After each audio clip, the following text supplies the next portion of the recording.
Hello everyone, চলে এসেছি আবার একটা রেসিপি ভিডিও নিয়ে। আর আজকে বাড়িতে বানিয়েছিলাম কর্ন চিজ স্যান্ডউইচ।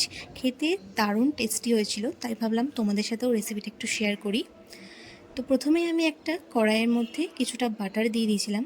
আর বাটারটা সামান্য গরম হলেই তার মধ্যে দিয়ে দিয়েছিলাম পেঁয়াজ কুচি। আমি পেঁয়াজটাকে বাটারের সাথে হালকা একটু সটে করে নিয়েছিলাম। তোমরা চাইলে নাও করতে পারো, তোমরা কাঁচা পেঁয়াজও ইউজ করতে পারো।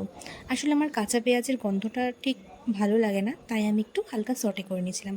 আর বাটারের সাথে সটে করলে কিন্তু খেতেও বেশ ভালো লাগে। আর হালকা সামান্য সটে করার পরেই আমি তার মধ্যে দিয়ে দিয়েছিলাম বয়েল করা কর্নগুলোকে। এবার সব কিছুকে একটা বোলের মধ্যে আমি নামিয়ে নিয়েছি। আর এর মধ্যে দিয়ে দিয়েছি আমি অনেকটা পরিমাণ মেয়োনিজ। আর তারপরে দিয়ে দিয়েছিলাম গোলমরিচ গুঁড়ো, সামান্য একটু নুন। নুনটা কিন্তু একদমই সামান্য দেবে, বেশি দিলে কিন্তু নুন একদম কটা হয়ে যাবে, ভালো লাগবে না। আর তারপরে দিয়ে দিয়েছিলাম চিলি ফ্লেক্স আর একটু অরিগানো। চিলি ফ্লেক্স অরিগানোটাও অপশনাল, তোমরা চাইলে নাও দিতে পারো। আর তারপরে দিয়ে দিয়েছিলাম একটু গ্রেট করে দেওয়া চিজটাও পরিমাণও অনেকটাই দিয়েছি, তোমরা চাইলে তোমাদের পরিমাণ অনুযায়ী দিও। ব্যাস, এবার সবগুলোকে একটু ভালো করে মিক্স করে নিয়েছিলাম।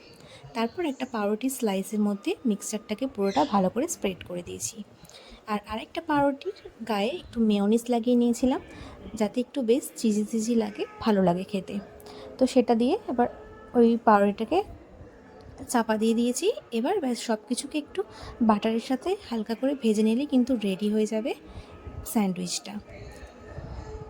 এই দেখো, এবার এটা করার জন্য মানে ভাজার জন্য আমার হাজব্যান্ড আমাকে একটু হেল্প করছিল।